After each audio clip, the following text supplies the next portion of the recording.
Good evening, ladies, but probably mostly gentlemen, to BS, The Bachelor Show. Tonight I'm going to take you step by step on how to make a spaghetti dinner that'll last you for an entire week. That's why I'm here in the kitchen. I know what you're thinking, spaghetti, how hard can it be, right? Well, it's not as simple as mixing milk with cereal, and so for most bachelors, myself included, that can prove to be a hardship. But don't worry, we'll get through it together. Remember, in the kitchen, cleanliness comes first. So be sure to wipe your hands on something cleaner than they are. Now we're ready to get started. The first of our three ingredients is beef. Nothing's better than processed cow flesh. To prepare it, all you have to do is find a hot surface and scrape the beef on it until it goes from pink to brown. Trust me on this, you want to cook it thoroughly. Cows make poor sushi. It's to do with their udders. Once you have it made, some people like to make meatballs. I recommend against this for three reasons. First, they take a lot of time. You involve breadcrumbs or cracker crumbs and lots of mushing with your hands. It's not enjoyable. Second of all, once it gets past your mouth, they're pretty much going to look like this anyway, so why bother turning them into perfect spheres? Third of all, if you do it right, they kind of turn into little meatballs on their own. That's a good one right there. Very edible, I assure you. Let me tell you, if you've made it this far, the worst is behind you. That is by far the most difficult part of making spaghetti. Now on to our second ingredient, the sauce. As good as that beef may be, it's still not quite spaghetti. We need the sauce, and as any good cook will tell you, a great sauce has many ingredients. Ours is no different. First, a nice bottle of ragu. I have it upside down because once you've used a lot of it, it can tend to take a long time to drain out. So if you turn it upside down, it'll come out in a big deluge, which I'll demonstrate for you later. This is traditional, so it offers traditional flavor. But we need something else.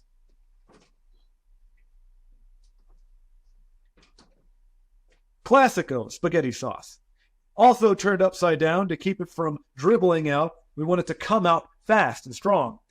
This is also traditional, so it's a bit redundant, but it does have sweet basil inside, which gives it a little more flavor, a little more robust texture to the sauce. So we're going to combine these two, and you will see the result is amazing.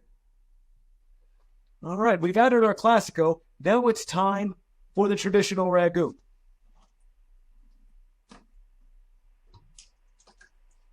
Deluge. All shaken out there. You don't want to leave any inside. That's flavor.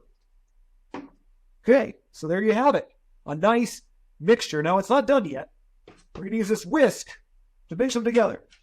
You want those flavors to merge, to blend together. It tickles your palate. Oh, yeah. I'm getting hungry just looking at it. Now, you want to make sure you leave a lot of dirty dishes around. So you also want to use this wooden spoon. It's not going to serve a heck of a lot more purpose than the whisk, but it really moves the pasta or the sauce around. Makes it look really delicious. And it makes your sink look really cluttered. So if anybody comes over, they'll see that you made a big mess and they'll think you spent a lot of time in the kitchen. One of the secrets. And then, of course, our delicious meat. If you've eaten it already, that's fine. Don't worry about it. You can make more. In our case, just going to dump it in there like that. Dump it in and stir it all around. So now the meat went from pink to brown, and now I want the meat to be red. You want that meat to be saturated in the sauce. Just look at it. Look at those pieces of meat moving around there. Ah, that's pretty. Okay. I mean, you could smell the flavor. Alrighty. Now, spaghetti wouldn't be spaghetti without the spaghetti. So, step number 3, preparing the pasta. Now, I misspoke. I don't have spaghetti. Spaghetti is just a type of noodle or pasta. Any noodle or pasta will do. Anything you find in that section of the supermarket is okay to use. In my case, using medium shells. Now, the great thing about these is you don't have to worry about twisting your fork to wrap the noodle around it, worry about the sauce flying everywhere and spattering on everything. These, you can just shovel in your mouth with a spoon as fast as you can go. Makes it good for that. Now, do not make the classic bachelor mistake of thinking you can just eat these right out of the box. I know the temptation is just to pour them in with your sauce and go to town, but they taste better if you cook them in water first. Warm water, preferably boiling, and it softens them up. makes them easier to manage. Now, what we have here is a perfectly good bowl of cooked pasta. Notice how spongy and squishy the noodles are. Makes them much easier to eat, as I said before. Now, in this case, we're going to have to use a knife to cut it. This is not uncommon. Don't let anybody tell you otherwise. Okay, and we're ready to cut. You see, it retains most of its shape, kind of like Jell-O, but that's okay. And you just want to get a good knife, a good size knife, and you're just going to cut a piece of the noodles out there. Just kind of like that. Like that there. There you go. See, a nice piece of noodle slice. And then you're just going to take it here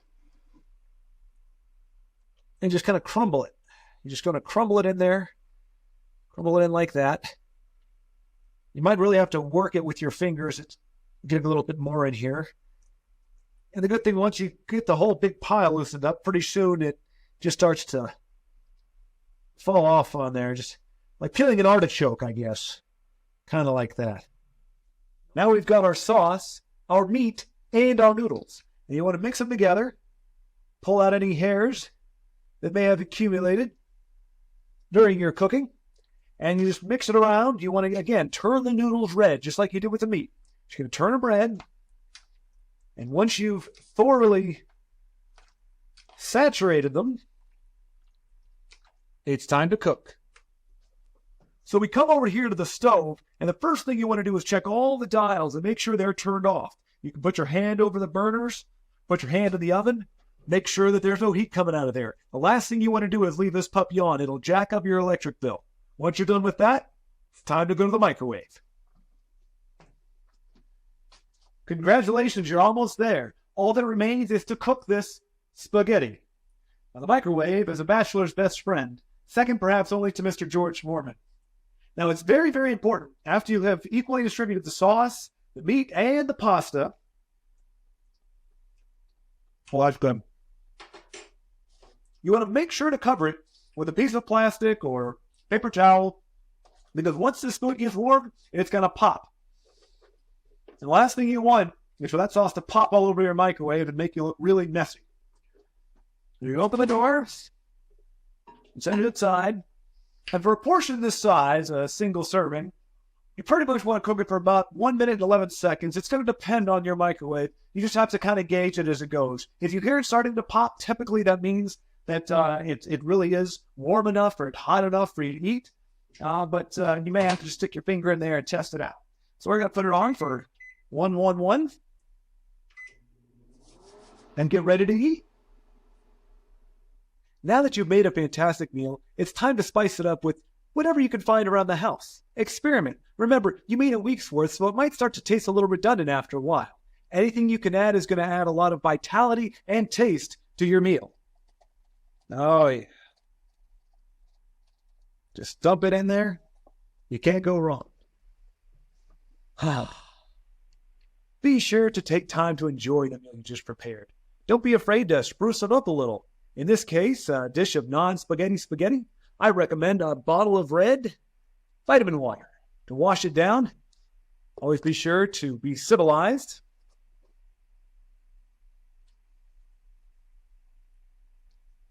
And just remember to be safe and to remember the BS motto. I'll get used to it. Thanks so much for watching. Enjoy. Oh, yeah.